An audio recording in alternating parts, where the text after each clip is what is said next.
India गठबंधन का NDA पर करारा वार। लखनऊ में अखिलेश यादव और केजरीवाल ने साझा बयान देकर हमला बोला। अरविंद केजरीवाल ने बीजेपी पर साधा निशाना, बोले कि संविधान को तार तार करना चाहते हैं। मैं सभी लोगों को ये आगाह करना चाहता हूं कि ये बड़ा काम इनको 400 पार इसीलिए चाहिए क्योंकि ये रिजर्वेशन खत्म करना चाहते हैं। संविधान को, बाबा साहब अंबेडकर ने जो संविधान बनाया था उस संविधान को ये तार तार करना चाहते हैं। अखिलेश यादव ने बीजेपी को बताया झूठ की यूनिवर्सिटी, साथ ही बोले ये लोग आरक्षण के खिलाफ हैं। ये ब्रह्मांड का झूठ का विद्यालय खोलेंगे, यूनिवर्सिटी खोलेंगे और वाइस चांसलर और डीन पहले से ही रिटायर होकर के वहां अपने आप नियुक्त हो जाएंगे।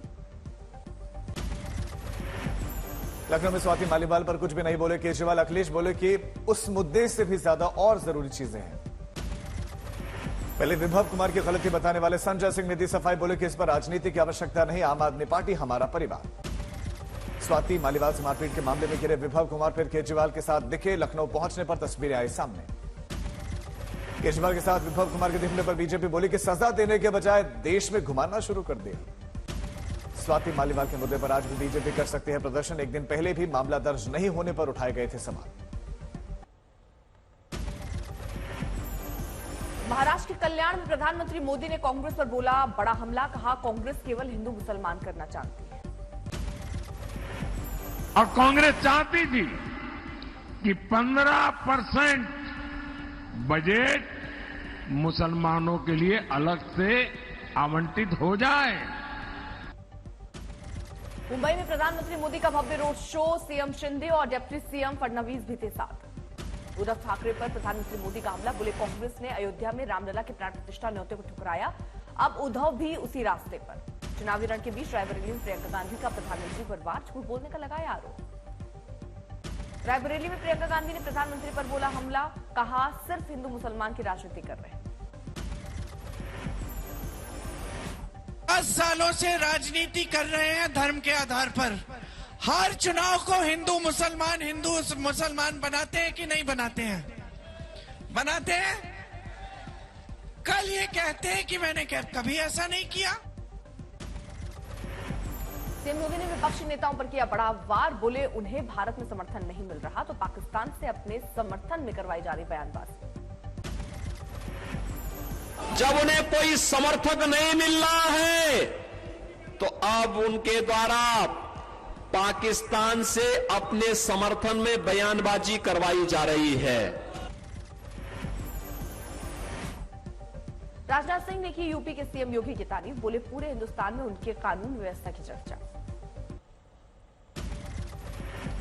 बीजेपी के राष्ट्रीय अध्यक्ष जेपी नड्डा के ओडिशा में जनसभाएं, भुवनेश्वर में रोड शो। दोपहर में बारागढ़ में नड्डा की रैली, शाम 4 बजे सुंदरगढ़ में करेंगे चुनावी प्रचार। सीएम हेमंत बिस्वा शर्मा ने राहुल गांधी के लाल रंग के कवर वाले संविधान की प्रति दिखाने पर घेरा, बोले कि हमारे संविधान के हर पन्ने पर रामकृष्ण की तस्वीर है, लाल संविधान चीन का हो सकता है।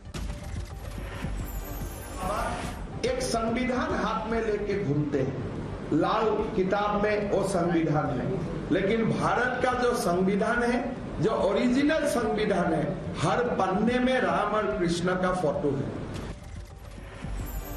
सीएए के तहत पहली बार मिली 14 शरणार्थियों को नागरिकता, गृह मंत्री अमित शाह बोले कि मोदी की गारंटी वादा पूरा होने की गारंटी। पीओके को लेकर गृह मंत्री अमित शाह ने फारूक अब्दुल्ला को घेरा, कहा कि परमाणु शक्ति वाला भारत किसी के डर से पीओके छोड़ेगा नहीं। पश्चिम बंगाल में हुए चुनाव को लेकर गृह मंत्री शाह का दावा, बोले बंगाल में 24 से 30 सीटें जीत रही है बीजेपी। सीएम केजरीवाल के अंतरिम जमानत पर बोले गृह मंत्री अमित शाह, कहा कि देश के लोगों का ही मानना है कि स्पेशल ट्रीटमेंट दिया गया। मानता हूं कि रूटीन और नॉर्मल प्रकार का जुडिशियल जजमेंट नहीं है। काफी लोग देश में मानते हैं कि स्पेशल ट्रीटमेंट दिया गया है। दिल्ली में मनोज तिवारी के लिए चुनाव प्रचार में उतरे शिवराज ने भी विपक्ष को टारगेट करते हुए कहा कि भारत तेरे टुकड़े कहने वाले साफ सुन ले, पीओके हम लेकर रहेंगे। लगातार 2 दिनों की पूछताछ के बाद झारखंड के मंत्री आलमगीर आलम को ईडी ने किया गिरफ्तार। आज पीएमएलए कोर्ट में पेशी। कुछ दिन पहले गिरफ्तार मंत्री के निजी सचिव के सहायक के घर से करीब 35 करोड़ कैश जब्त, उसी मामले में एक्शन। आलमगीर आलम की गिरफ्तारी पर कांग्रेस ने उठाए सवाल, कहा सियासी फायदे के लिए किया गया गिरफ्तार। असम के मुख्यमंत्री हेमंता ने रांची में दिया बयान, कहा एक आलमगीर गिरफ्तार हो चुका है, भगवान से प्रार्थना है कि बाकी आलमगीर आलम भी गिरफ्तार। बीजेपी नेता बाबूलाल मरांडी का आरोप, बोले लूट और भ्रष्टाचार की सजा भुगतनी ही पड़ेगी। बरेली में पुलिस द्वारा शख्स को पीटे जाने वाले वायरल वीडियो को राहुल गांधी ने किया ट्वीट, घटना को लेकर उठाए सवाल। राहुल गांधी ने प्रधानमंत्री पर लगाया संविधान छीनने का आरोप, लिखा प्रधानमंत्री और बीजेपी गरीबों को सबसे ताकतवर हथियार संविधान छीन लेना चाहती है। भाइयों बहनों, ये संविधान है, ये हिंदुस्तान के वंचित लोगों की रक्षा करता है, आपकी रक्षा करता है। बीजेपी और आरएसएस, नरेंद्र मोदी इसको मिटाना चाहते हैं। लोकसभा चुनावों के 4 चरण बीत जाने के बाद सियासी घमासान तेज, कांग्रेस अध्यक्ष खड़गे का दावा, चौथे फेज के बाद गठबंधन आगे, बीजेपी पीछे। हमें ऐसा है, रिपोर्ट्स आए हैं कि गठबंधन आगे है और बीजेपी पीछे है। अब 5वें चरण के चुनावी घमासान के बीच में आज उत्तर प्रदेश के दौरे पर प्रधानमंत्री मोदी कुछ ही देर में आजमगढ़ के लालगंज में रैली, जौनपुर, भदोही और प्रतापगढ़ में पीएम मोदी की चुनावी सभा, कल बाराबंकी और मोहनलालगंज जाएंगे। आज बिहार के सीतामढ़ी और मधुबनी लोकसभा में आयोजित चुनावी जनसभा में भाग लेंगे गृहमंत्री शाम को जाएंगे श्रीनगर। आज फुलबारी में कांग्रेस अध्यक्ष मल्लिकार्जुन खड़गे करेंगे चुनावी रैली, दोपहर में करेंगे प्रेस कॉन्फ्रेंस। आज रायबरेली में आयोजित चुनावी कार्यक्रम में भाग लेंगी प्रियंका गांधी, चुनावी रैली के बाद लोगों को करेंगे संबोधित। केंद्रीय मंत्री अनुप्रिया पटेल ने इंडिया गठबंधन पर साधा निशाना, गठबंधन को बताया किराए का मकान।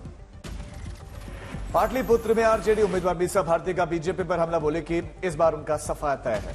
अमानतुल्ला खान की तलाश में दिल्ली में उनके घर पर पहुंची नोएडा पुलिस, पेट्रोल पंप पर मारपीट का है मामला, उसमें कार्रवाई। अमानतुल्ला खान और उनके बेटे का मोबाइल फोन बंद, दोनों की गिरफ्तारी से डर से दोनों गायब। दक्षिणी दिल्ली में निर्दलीय उम्मीदवार का अनूठा चुनाव प्रचार, बैलगाड़ी पर सवार होकर वोट मांगे।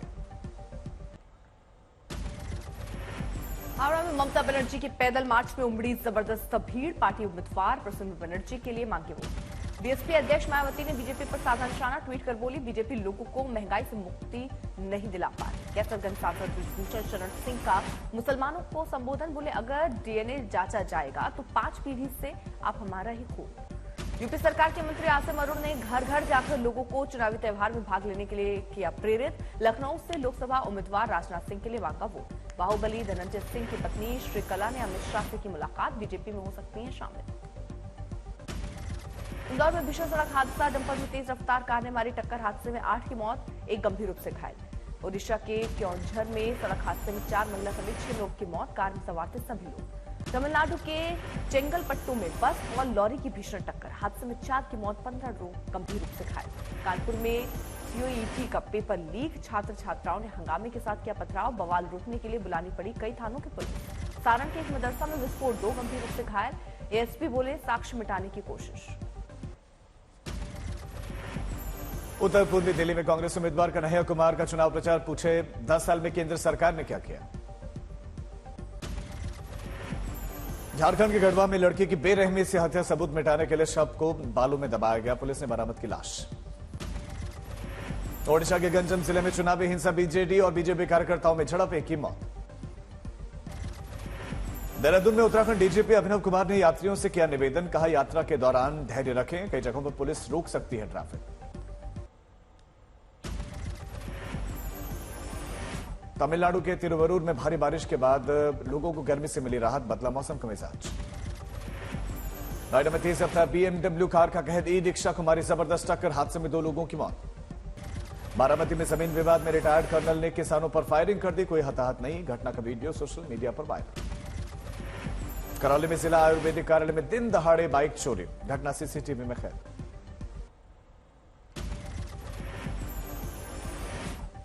20 मई को 5वें चरण के मतदान से पहले कुपवाड़ा के तंगधार सेक्टर में आतंकी घुसपैठ नाकाम, सुरक्षा बलों ने 2 आतंकियों को मार गिराया। मुंबई के घाटकोपर में होर्डिंग हादसे में मौत का आंकड़ा 16 हुआ, तलाशी अभियान अभी भी जारी।